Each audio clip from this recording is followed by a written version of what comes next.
Empezamos con todo nuestro gran programón aquí. Víctor Viringo, su anfitrión, así como sale acá abajito.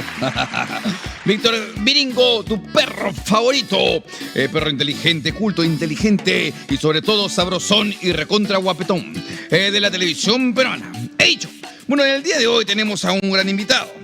Iniciamos el programa planteando una problemática que golpea a miles de familias emprendedoras.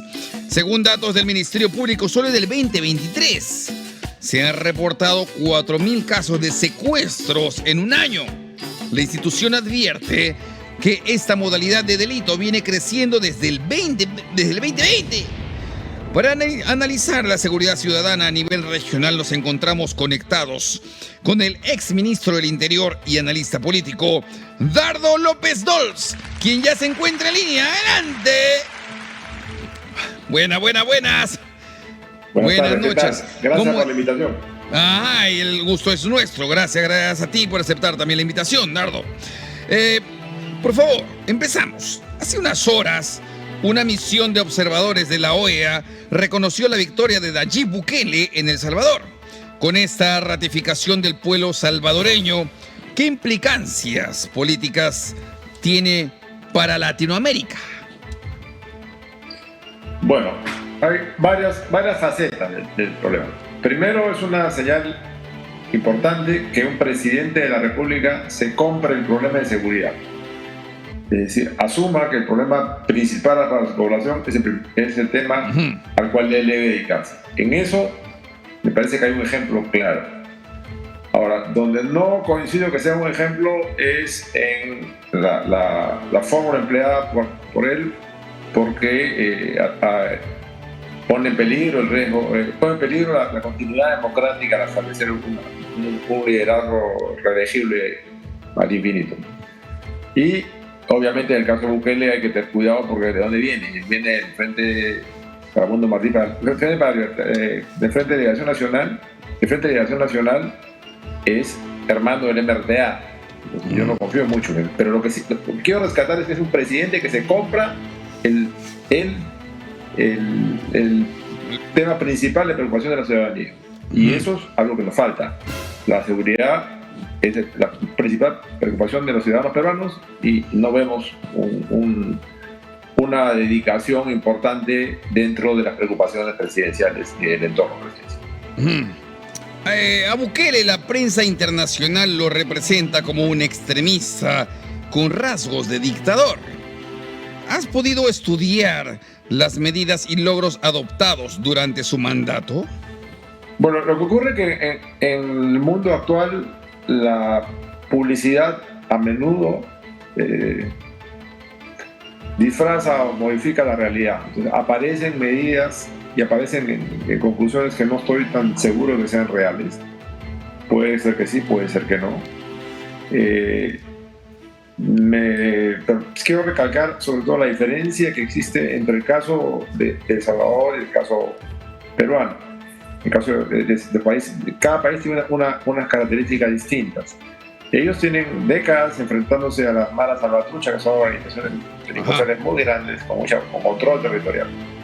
Felizmente, aunque vamos en camino a eso, todavía no estamos en esa situación. Entonces, la respuesta que ellos plantean, como por ejemplo las megacárceles, no son lo que se necesita en el Perú. En el Perú que se necesitan más cárceles, sí, sin ninguna duda. Claro. Pero cárceles más pequeñas para los delincuentes de menor cuantía, para desanimarlos a seguir en la carrera de delincuencia. Y porque las grandes cárceles son muy costosas, siempre se prestan para comisiones y terminan siendo sitios donde se mezclan distintos tipos de delincuentes. Hablando ya del tema de las cárceles, creo que hay que separar, por un lado, los delincuentes primarios, los que están empezando a delinquir, y deben pasar, aunque sea el fin de semana adentro, pero deben sentir una sanción por sus actos, como ocurría antiguamente en el Perú a partir de los 70. Y luego tienen los delincuentes violentos, los que usan o amenazan con el uso de la violencia, que son de alta peligrosidad y los tienen que estar en esas cárceles de alta seguridad. Luego este es un tercer nivel de delincuentes que cometen delitos que se conocen a algo jurídico como delincuentes de cuello blanco. No es que sean menos delincuentes, pero sí son menos peligrosos, porque no son gente que esté acostumbrada a recurrir a la violencia o a la amenaza de violencia. Entonces ellos llegan a otro tipo de pena. De esa manera se maneja mejor la población penal y se evita que las cárceles se conviertan en centro de instrucción y se puede controlar mejor y evitar que desde las cárceles se dirijan las bandas criminales. Ajá. Otro tema importante relativo a las cárceles es que siempre se habla del bloqueo de la señal celular. Ya. El bloqueo de la señal celular ha demostrado que no sirve. ¿Por qué? Porque el proceso de compras estatales siempre es lento y la tecnología va muy rápido. Entonces, digamos que a fines de año el presupuesto nacional de la República lo general de la República calcula compra de equipos de intercepción telefónica para los penales. Entonces se inicia el proceso en enero, con suerte, y en abril o mayo, con suerte, se habrá acabado el proceso y se da buena prueba. Van a haber perdedores que van a objetar, de repente en agosto de ese año, si hay suerte, pueden empezar a instalarlo. Pero en el camino ya pasamos de 3G a 4G a 5G, a seguir avanzando. Entonces cuando lo compraron ya no sirve porque es para la tecnología anterior. Entonces, siempre estamos a la saga. En vez de implementar unos bloqueos de celular, yo lo que siempre he recomendado desde hace bastante tiempo es una modificación en la Constitución que permita la intercepción en razón, no solo en la orden judicial, sino en razón del territorio. Es decir, en un área de penales, o en un área de juzgados o de fiscalías, se podría interceptar permanentemente la comunicación. No había violación de derechos porque estaría registrada la Constitución. Y para citar un caso muy claro existente, en los edificios federales en los Estados Unidos, la intercepción es permanente. Cualquier persona que hable por celular dentro de un edificio federal, incluidas las cárceles, sabe que su comunicación va a ser interceptada. Así que se cuide, si no está haciendo nada ilegal, que se cuide de no comentar cosas privadas porque la van a escuchar. Pero una pregunta, ¿por qué no privatizar las cárceles? En el segundo gobierno de Alan García se habló un poco de ello. También es una posibilidad que ha funcionado en muchos países. Privatizar ciertos servicios carcelarios, de manera que haya posibilidad de control y sanción. El problema cuando una función se guarda para el Estado es que no hay cómo sancionar al culpable. Por ejemplo, el caso de Sedapal, del agua. Si se queda Lima sin agua, ¿a quién multas? El Estado va a multar de un bolsillo al otro, no puede. Cuando es una empresa privada, si no cumple, le queda una multa inmensa. Entonces, esa multa hace que la empresa se cuide y hace que el funcionario causante, o los funcionarios de esa empresa, por ejemplo, que causante de esa falla, se cuide porque si no se habían despedido porque la empresa ha perdido plata por ahí. Pero en cambio, cuando la empresa es estatal, no hay cómo sancionar. Pasa ahora con el INPE. Los penales dependen del Ministerio de Justicia y son una coladera, las bandas se dirigen desde adentro, las comunicaciones entran y salen, las drogas entran y salen, entra prostitución. Pero, ¿qué van a hacer? ¿Votar a un ministro? ¿Poner a otro? ¿Votar por otra? ¿Poner a otro? ¿Poner referente? Pero la organización subsiste. Entonces, si se privatizaran, creo que tendríamos una muy buena posibilidad de control, porque entonces lo que tendría que hacer el Estado es controlar que funcione, y si no funciona, acabar una sanción fuerte. Hay multas que hacen que la empresa dude antes de incumplir. Seguimos con el tema de Nayib Bukele. Lo que viene demostrando el presidente salvadoreño es que sin ayuda de ninguna potencia, un país puede ordenarse, perseguir a los corruptos y poner en jaque a la delincuencia, que no son cualquiera, son los maras, potenciadas con el dinero del narcotráfico. Situación similar le acaba de vivir Ecuador. ¿Qué hechos han llevado a nuestro vecino país a entrar en una guerra contra estos narcotraficantes? Perdón, narcoterroristas. Bueno, hace una semana, me parece, escribí un artículo en un medio de prensa al respecto. Tenemos la tendencia de esperar que alguien vaya a solucionar nuestros problemas o echarle la culpa a alguien más. Ya tenemos 202 años de república. A estas alturas, echar la culpa a alguien más es inmaduro, por decir una palabra más suave posible. La responsabilidad de los daños que un país sufre de sus decisiones es responsabilidad de sus ciudadanos y de sus gobernantes. Por lo tanto, es absurdo esperar que alguien más venga a solucionar. Porque cada país tiene sus problemas y no es un hermano mayor o hermanos menores de edad para los cuales hay que tener cuidado. Recordemos que los países no tienen amigos, tienen aliados y tienen intereses. Entonces, pueden ayudar en la medida que ayudan a sus intereses, pero solo en esa medida. Y está bien, porque igual lo hacemos nosotros, no somos una entidad de caridad para los demás países. No podemos esperar que otro país lo haga. La decisión tiene que ser del país, del propio gobierno del país, y ahí hay que tener en cuenta que tenemos que revisar los conceptos, ¿no? Porque hay muchos conceptos falsos que nos han venido repitiendo en los últimos años o décadas. Se repite, muy bonito un eslogan que dice seguridad, tarea de todo. Mentira. La seguridad es tarea de la policía, Ministerio Público, Poder Judicial, el INPE, el Ministerio del Interior, SUCAM, DGMI, Migración. No a los ciudadanos, porque a ellos se les paga con los impuestos para proveer seguridad, que es la función esencial del Estado. Si no hay seguridad, no tiene sentido el sistema de Estado. Todo lo demás viene posteriormente. Así es. Pero nos cuentan, no, es tarea de todos. ¿Y por qué? ¿A mí quién me paga por cuidar la calle? Nadie. ¿A mí quién me pagan por encarcelarlo? Por nadie. También yo tengo que ser cuidadoso de mis cosas, no voy a ser muy imprudente, arriesgarme a que me atropellen o que me roben. Pero la seguridad es tu tarea. Policía, fiscal, juez, guardia de INPE. Y a ti te pagan con nuestros impuestos. Y los impuestos pagamos todos, porque recuerden que alguien esté en el mundo informal paga IGB cuando compra en una tienda. 18% de que compra, casi la quinta parte de lo que paga va al Estado y va a pagar estas cosas. Luego, hay otro concepto que también lo repiten, que dice que la violencia es monopolio del Estado. Mentira. Solo la violencia punitiva, es decir, la violencia sancionadora, la violencia que se ejerce para castigar, de ese monopolio del Estado. Pero cuando uno, para defenderse legítimamente, ejerce la violencia, le está ejerciendo, vale la redundancia, legítima y además legalmente. Y eso lo reconoce la Constitución y las leyes en todos los países. Entonces no es que la violencia sea monopolio del Estado, la violencia sancionadora. O sea, yo no puedo decir ir y pegarle a alguien porque sé que se portó mal, con un delincuente, no. Pero si me está atacando, yo tengo todo el derecho a defender. Yo uso toda la fuerza posible para él. Ajá. Luego, otra falsedad reiterada es la reinserción del delincuente. Desde la década del 60, estas hipótesis han fracasado en todos los países. No es cierto que se pueda reinsertar a la mayoría de los delincuentes. Hay casos extremos. Son tan extremos que dan lugar a películas. O sea, nadie hace una película sobre lo cotidiano. La película se hace sobre lo que llama la atención. Un asesino que terminó convertido en sacerdote o en pastor religioso. Ya, pues es una excepción, un caso rarísimo. La mayoría de delincuentes siguen delincuentes y la autoridad tiene que cuidarse de ellos y mantenerlos presos. No se van a reinsertar porque yo lo diga. Van a volver a delinquir la mayoría. Y no se puede pretender solucionar el problema del hacinamiento de las cárceles dejándolos libres. Es absurdo. Claro. Estoy en la cárcel si te faltan, pero no dejándolos libres. Sí. ¿Y qué sucede? Otro tema que tener mucho cuidado, no podemos estar mezclando papas con camote.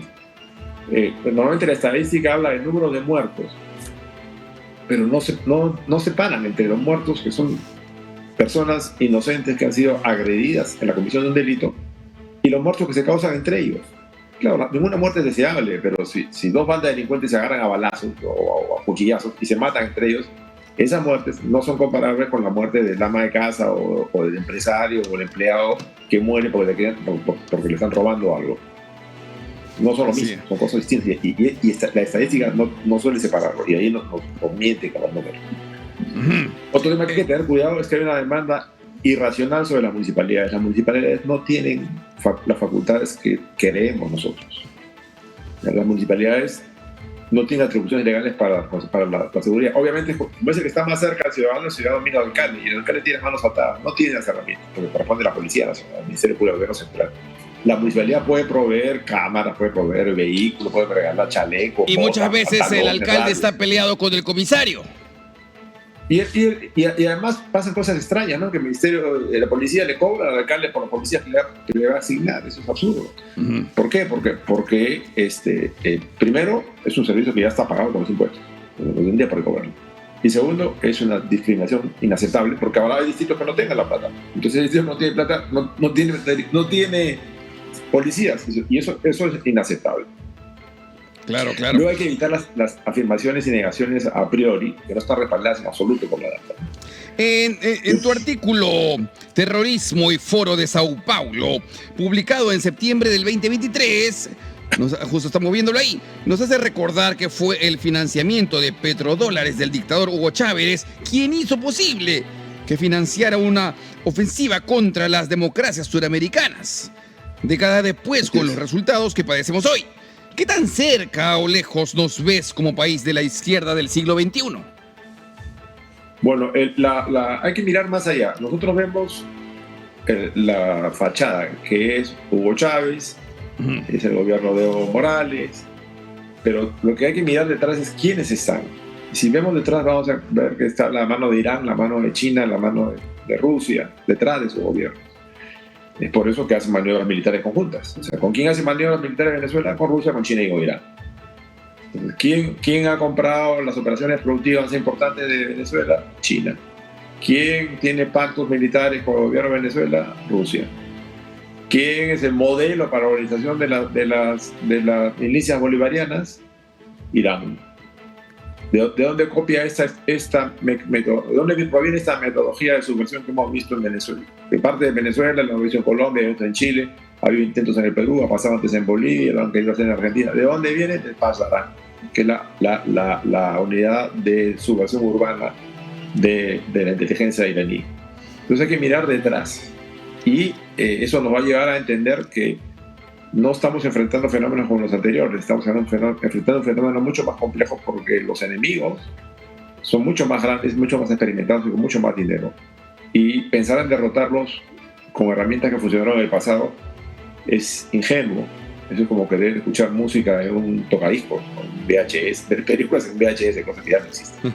La política, la seguridad cambia y se globaliza y tenemos que aprender y adecuarnos a los cambios que se van produciendo. Y dime, ¿qué piensa de esta iniciativa de una nueva moneda llamada BRICS? Bueno, a mí me sacas un poco del campo, aparentemente el campo de la seguridad, pero no, en realidad la nueva moneda que proponen los bolivarianos es una herramienta más de control político. Y una cosa que sucede, y que hay que verlo bien claro, que en el mundo contemporáneo las diferencias aparentes entre la seguridad y la defensa y la integridad económica de un país se van borrando. Ya desde que se escribió el Sun Tzu tenemos claro que esto hace muchos siglos, que la guerra es una herramienta extrema de la política, pero es parte de la política.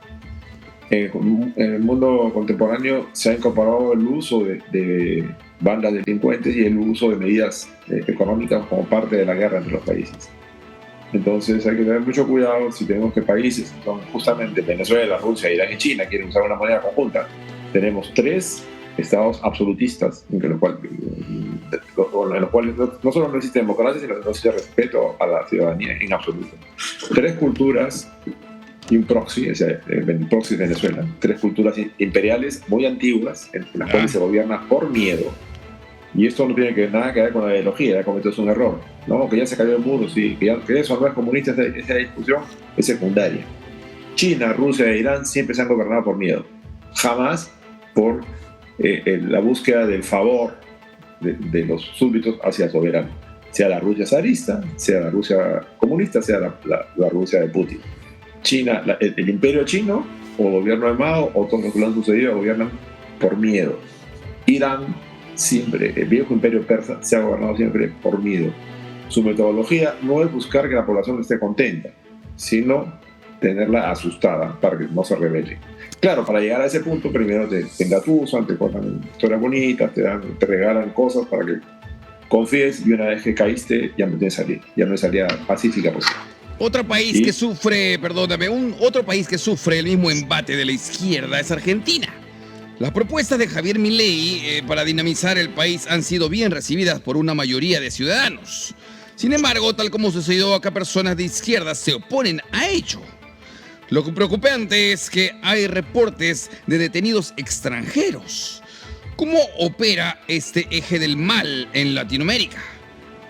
Bueno, primero, como le decía, la delincuencia se ha globalizado y las fronteras prácticamente no existen. Ellos suelen utilizar operadores de su país o de otros países. En el caso peruano, por ejemplo, las fronteras están dibujadas con plumón o con papel, no existen. No puede ir y venir, y no sabe si está en Brasil, si está en Bolivia, si sigue en Perú, va a seguir. Porque no hay control más que en los pasos fronterizos. Entonces la posibilidad de utilizar operadores políticos, operadores, saboteadores políticos en otros países mundiales, y en Perú lo hemos visto.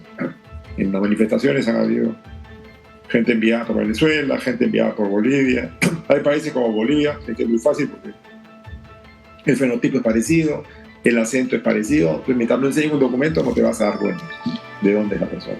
Con Venezuela el tema es más notorio porque tiene un fenotipo distinto y tiene un acento distinto. Entonces, a la hora que habla, te das cuenta que es caribeño, que no es de este lado del continente. Pero sí lo hemos usado en Ecuador, en Colombia, aquí, en Chile. En los incendios de hace semanas los han detenido y eran delincuentes venezolanos.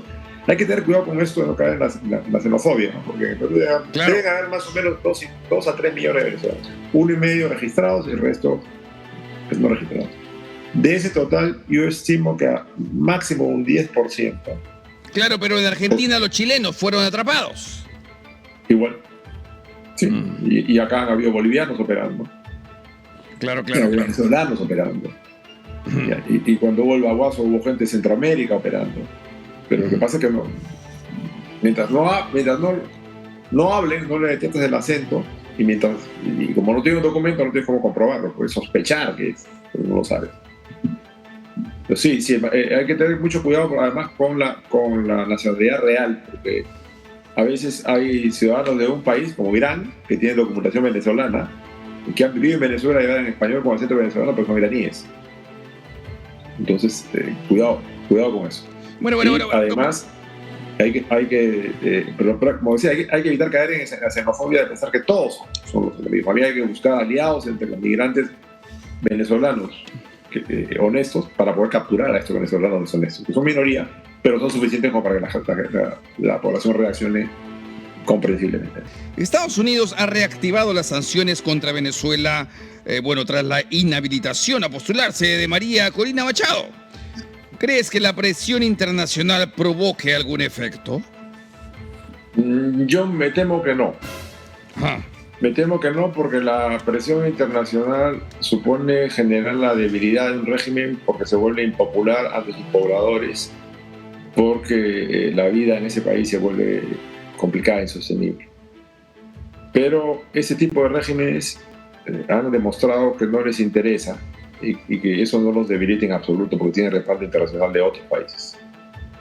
Entonces ya vimos que Cuba sigue siendo una dictadura, Venezuela sigue siendo una dictadura. Las medidas son buenas, pero son insuficientes. No van a ser suficientes nunca para que el gobierno deje de hacer lo que está haciendo, o para que le deje el gobierno y llame a elecciones. Eso no va a pasar. Es ingenuo pensar que funcionan así, porque no funcionan, no son permeables a la insatisfacción de la población. Les interesa un ramo, les vale madre, no les importa. Pero continuamos, porque desde Venezuela se denuncia la desaparición de asesores de Machado. Estos 3 colaboradores de la oposición se encuentran detenidos y en un limbo jurídico. ¿No te parece increíble que los organismos internacionales no se hayan pronunciado enérgicamente? Como te decía, el problema es que lamentablemente, así como en gobiernos, como en sistemas gobiernos internos, vemos que el Poder Judicial, el Ministerio Público y a veces la policía son penetrados ideológicamente por los aliados de estos bárbaros.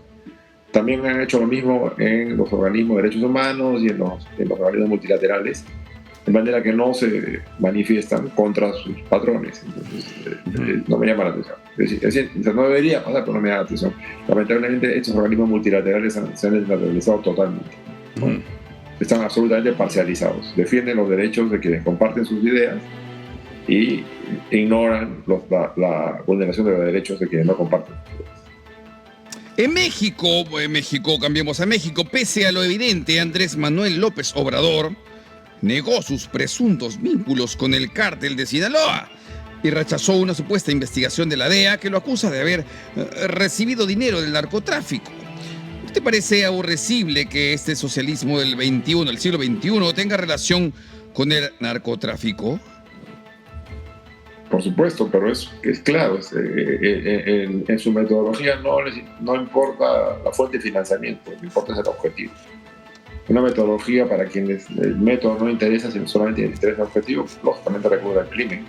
Y cuando hablan de narcotráfico, ojo que los cárteles de narcotráfico manejan la trata de personas, manejan, aparte del narcotráfico, manejan el contrabando de armas, manejan el contrabando de oro ilegal. Es toda una estructura delincuencial muy grande, que ya no solo está poniendo socios en el Congreso, sino que tiene personas en los congresos y a veces presidente de la República. Dependen de ellos. Que son uno de ellos, ¿no? Casualmente, el tráfico de armas y pertrechos peruanos hacia Ecuador es un escándalo.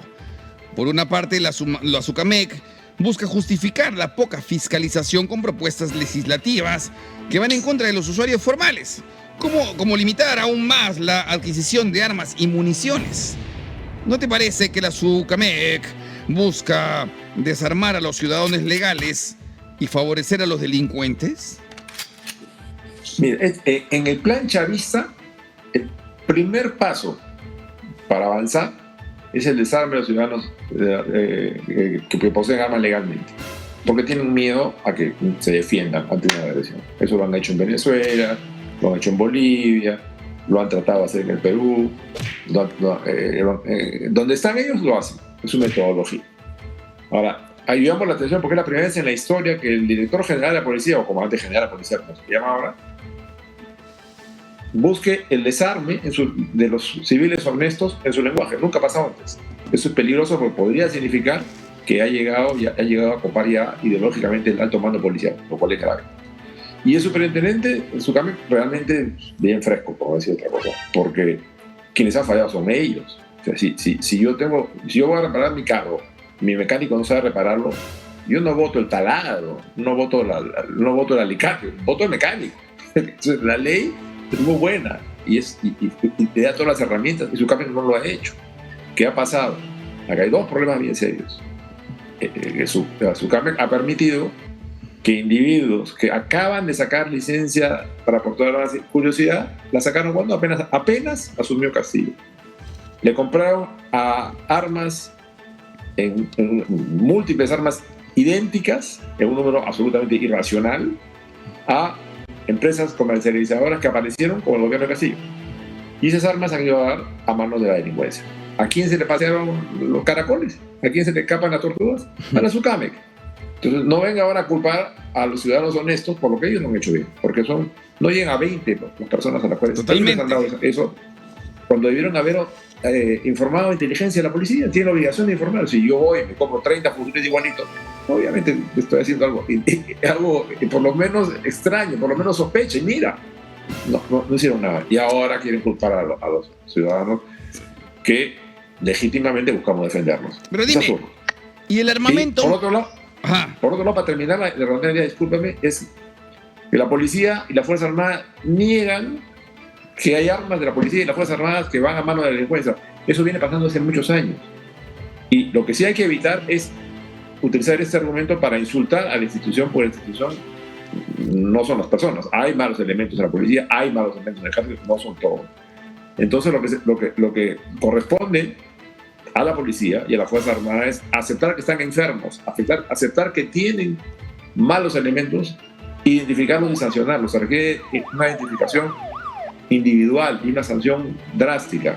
Con negar lo que está pasando no van a conseguir nada, van a simplemente seguir perpetuando este problema, porque vemos que los asaltos, los secuestros, los homicidios muchas veces se realizan, si no la mayoría, con armas que exclusivamente han importado las Fuerzas Armadas. En el Perú nunca se compraban ametralladoras para civiles, porque nunca la ley lo ha permitido.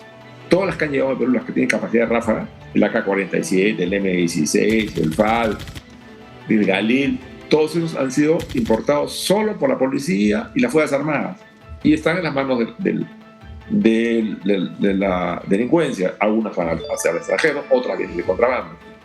Pero negarlo no va a servir para solucionar. Más bien tiene que mejorar su sistema de logística, mejorar su compra de inteligencia y capturar a los que están haciendo esto con armas, municiones y explosivos.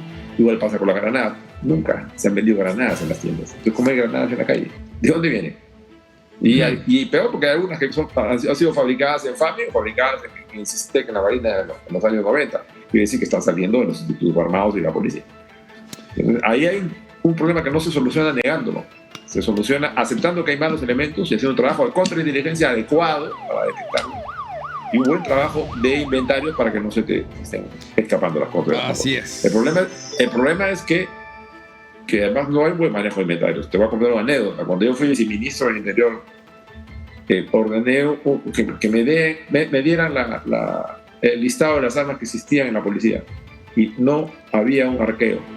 Fue la primera vez que se hizo un conteo de cuántas armas había en la policía, el año 2006. Imagínate, pues, cuántas armas hay de antes, que Dios sabe dónde está, dónde acabaron. No se contaban, porque sobre pretexto de la seguridad nacional no se quería hacer público el número de armas que tenía la policía, el ejército, la marina y la fuerza aérea. Lo cual es absurdo, porque tú vas al James, una revista internacional, y te dice cuántas armas tiene cada uno. Porque los comerciantes hacen propaganda de lo que venden, así venden más. Entonces le dan la información a James y James la tiene. O sea, es un absurdo querer proteger la seguridad nacional no diciendo cuántas balas o cuántos fusiles compraste. Igual sucede con las pistolas. Las pistolas que maremos son Beretta, antiguamente Star. ¿Qué cosa es? Son las que no está usando, las que ha tenido en reglamento las Fuerzas Armadas. No han entrado tantas al país para uso civil como las que vienen yendo hacia la delincuencia. Hay una coladera y hay que pararla. No se debe atacar a las Fuerzas Armadas en su conjunto, ni a la policía en su conjunto como tal. Me parece adecuado insultarlos ni tratarlos como se ha tratado en alguna caricatura, pero sí tienen que ser responsables del problema interno y solucionarlo. Es su responsabilidad. Empezamos este programa señalando que solo en el 2023 se han reportado 4.000 secuestros en el Perú. Esto según datos del Ministerio Público, en uno de sus artículos de opinión advierte que debemos estar preparados para enfrentar la desestabilización de agentes extranjeros en el Perú, tal como le acaba de ocurrir a Ecuador y Argentina. ¿Estamos preparados para enfrentarlos? Que debemos estar preparados, deberíamos estar. Que lo estamos, lo dudo. Como dije, no ha habido un control adecuado en fronteras, han entrado muchos delincuentes camuflados dentro de las masas de migrantes desesperados.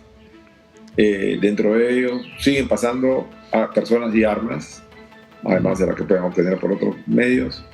Y vemos que la metodología es la misma que han utilizado en el Ecuador, han utilizado en Chile, están tratando de usar en Argentina. No sería una sorpresa que la intenten utilizar en el Perú. Hay que estar preparados para eso, sí, sin ninguna. Y hay que tener en cuenta varias cosas que no tenemos que ver qué funciona hoy día en otros países para adaptarlo, no para copiarlo, sino para adaptarlo. Y tener claro que lo que funcionó en el pasado no necesariamente va a funcionar hoy día. Así como decía el Betamax, el VHS, ya nadie los usa, pero no funciona. Los jueces sin rostro, que funcionaron muy bien para poder contener a Sendero Luminoso cuando había jueces asustados, amenazados. Hoy día que tenemos jueces que no están amenazados, sino que son cómplices, no digo todos, pero tenemos un número importante de jueces, pueden ser cómplices o pueden tener coincidencias ideológicas con los delincuentes. No es el miedo. O sea, poner una máscara no va a evitar que sigan fallando de la misma manera. Como se habla del servicio militar obligatorio, que antiguamente se pensaba que daba un cierto nivel de responsabilidad, y hoy día es claro que ya no, porque en toda la banda de delincuentes vemos que la mayoría ha hecho servicio militar y eso no ha cambiado en absoluto su comportamiento. Eso ya no funciona. Igual que la pena de muerte. La pena de muerte, conceptualmente yo no tengo nada en contra de la pena de muerte, pero el problema es que cuando vas a la realidad te vas a topar con una justicia imperfecta en la cual la posibilidad de condenar a muerte a alguien por razones ideológicas o para cubrir a un tercero es bien alta. Entonces en el Perú la pena de muerte es algo inviable. ¿Qué piensas cuando escuchas a los indignados llamar dictadora y asesina a Dina Boluarte y negarlo con Castillo o Sagasti? A ver, el tema es bien claro. Castillo dio un golpe de Estado. Fracasó por torpe, gracias a Dios, porque si no estaríamos todavía en la dictadura. Él intentó un golpe de Estado bastante chapucero, dio el golpe, pero no lo siguieron ni los militares, ni la policía, ni nadie, se quedó solo y obviamente acabó preso y va preso por el tiempo que tenga que estar.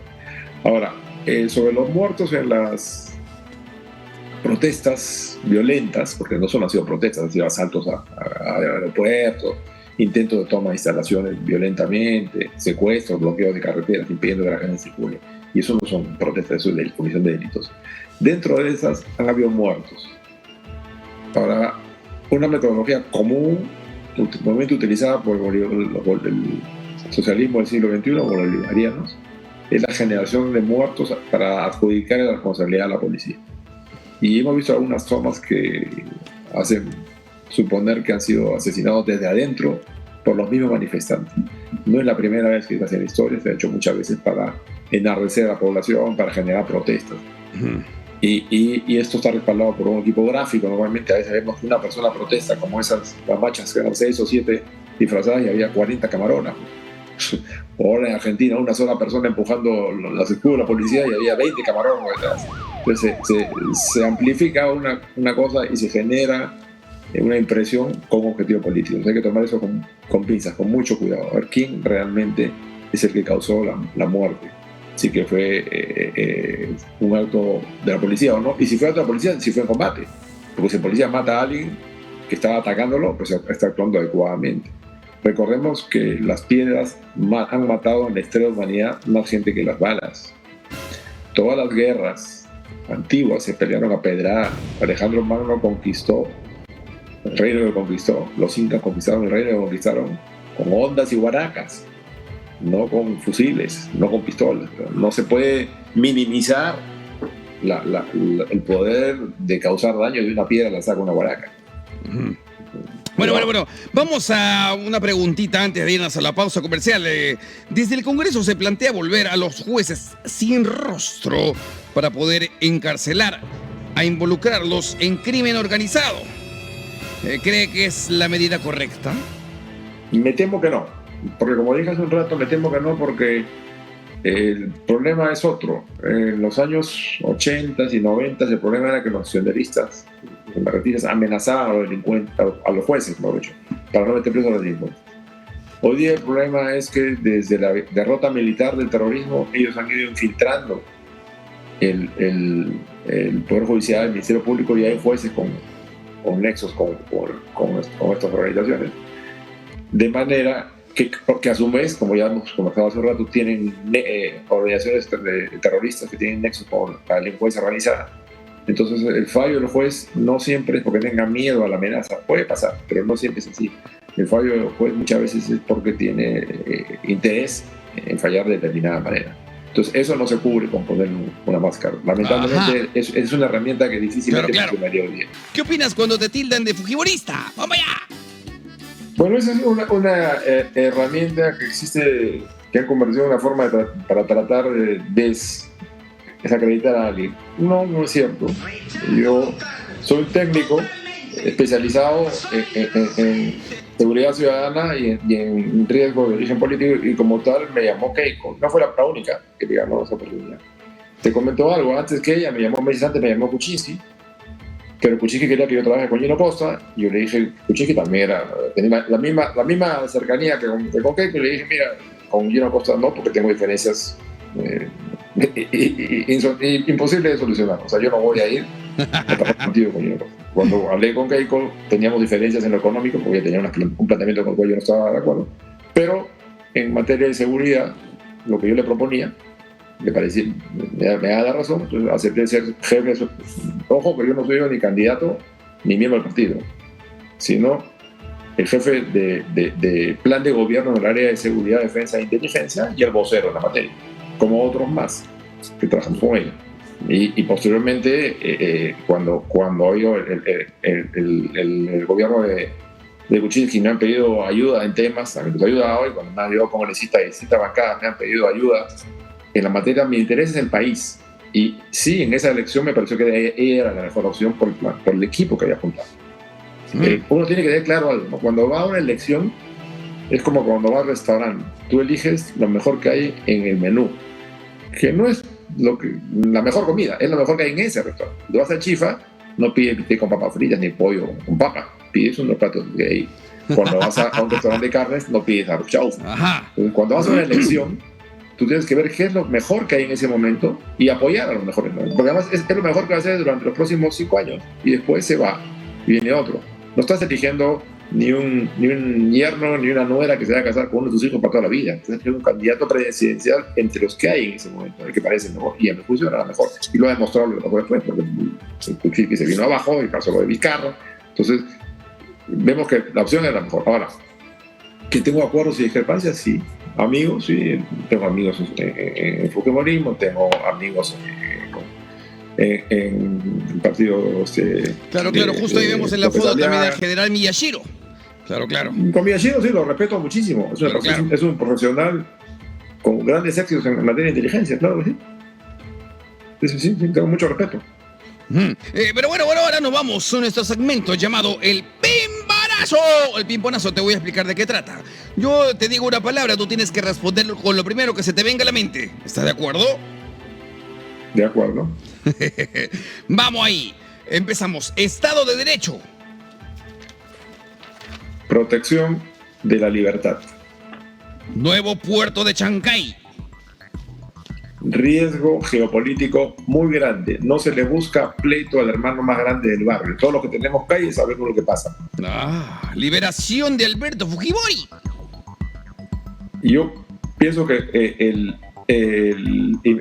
jurídicamente el indulto es absoluto y debió haberse liberado. Además que el balance de su vida entre lo malo y lo bueno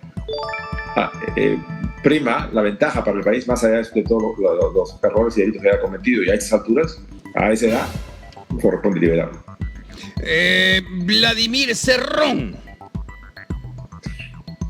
Es sorprendente que hasta ahora no lo puedan detener, con todas las pruebas ya contundentes de la comisión de aparentes delitos. Junta Nacional de Justicia. Una herramienta creada por Vizcarra para cambiarle el nombre al Consejo Nacional de la Magistratura y mangonear los jueces a su antojo. Ceviche. Plato bandera y el más rico de la cocina peruana. El Congreso. El lugar donde deberían estar representados los intereses de la mayoría de la población, y que lamentablemente con una serie de medidas legales que se han ido tomando ha perdido calidad y peso. Los niños de Pedro Castillo. ¿Lo qué? Los niños de Pedro Castillo. Es el ejemplo de la tradición por el dinero. Fujimorismo. Un partido político con presencia nacional, pero que no logra todavía superar el mal nacional que es el caudillismo. Es un partido que lamentablemente depende mucho de un caudillo. Sin caudillo se disminuye mucho su posibilidad. Keiko Fujimori.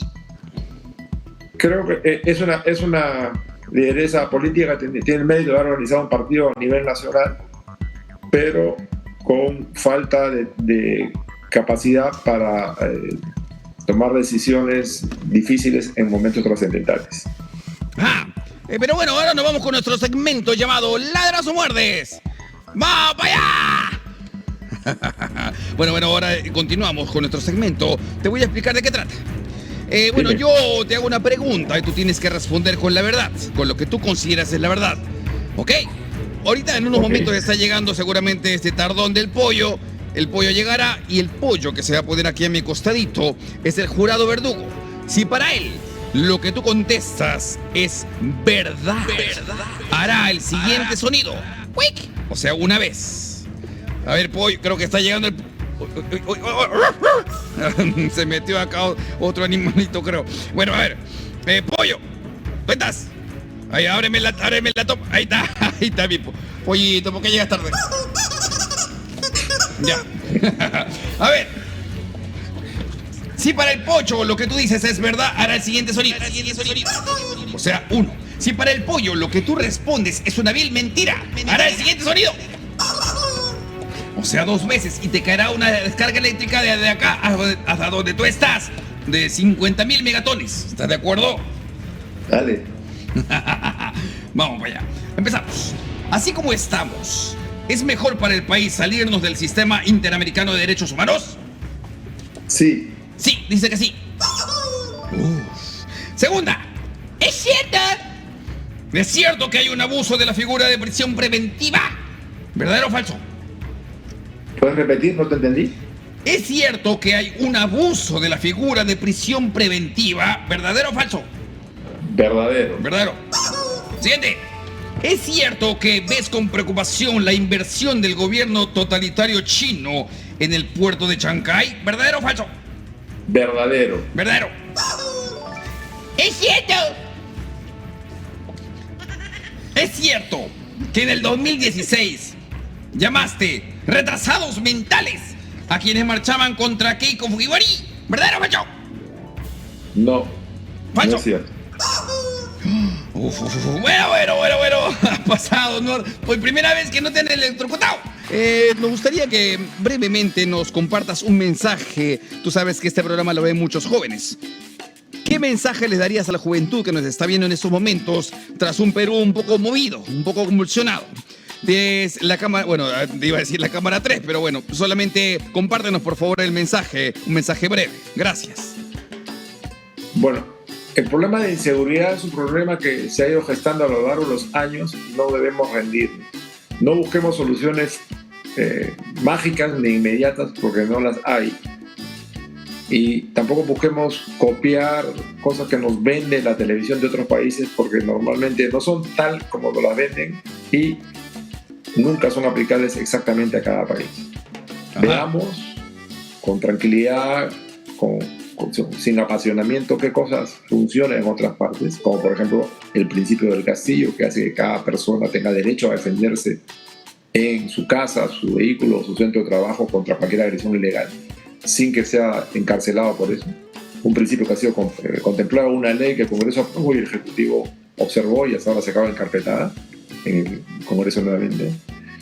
Y veamos busquemos o exijamos que las fuerzas, los agentes de la seguridad, aparte del Estado, es decir, la policía, el Ministerio Público, el Poder Judicial y el INPE, se modernicen y den el servicio que requerimos los ciudadanos por el cual pagamos impuestos. Muchas gracias por ese gran mensaje. Nosotros nos vemos en la próxima edición de Sin Repartija. ¿Con quién? Con Víctor Viringo. Nos vemos, no se olviden de seguirnos en las redes sociales de Instagram, TikTok, X y Facebook. Nos vemos la próxima. Cuídense mucho. ¡Mua! ¡Chao, chao! ¡Cuídense!